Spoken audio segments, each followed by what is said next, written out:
कहानी शुरू होती है उस दिन से जब बरसगीर दो हिस्सों में बटा पाकिस्तान और भारत दोनों ने अपने अपने ख्वाब देखे, अपने अपने रास्ते चुने, लेकिन ख्वाबों की ताबीर कभी आसान नहीं होती।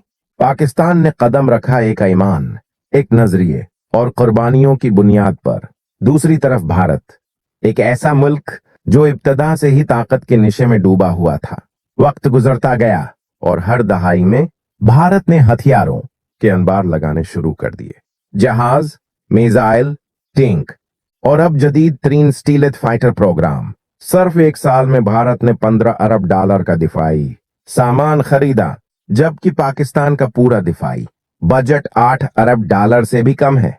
लेकिन तारीख गवाह है, जंगें सिर्फ हथियारों से नहीं जीती जाती, ईमान, हौसले और जज्बे से जीती जाती हैं। पाकिस्तान ने हमेशा कम वसाइल में भी दुनिया की ताकतों को हैरान कर दिया। कारगिल से लेकर ऑपरेशन संदूर तक हर बार भारत ने दावी किया, मगर इंजाम में जिल्लत उसका मकदर बनी।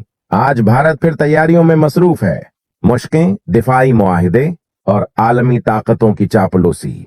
लेकिन उसे याद रखना चाहिए, पाकिस्तान का हर सिपाही एक जज्बा रखता है जो किसी हथियार से ज्यादा कीमती है।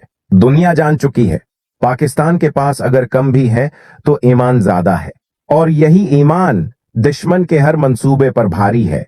हम एक कौम हैं जो शिकस्त नहीं मानती, जो सच के साथ खड़ी है। एन पाक फौज जिंदाबाद, पाकिस्तान हमेशा जिंदाबाद।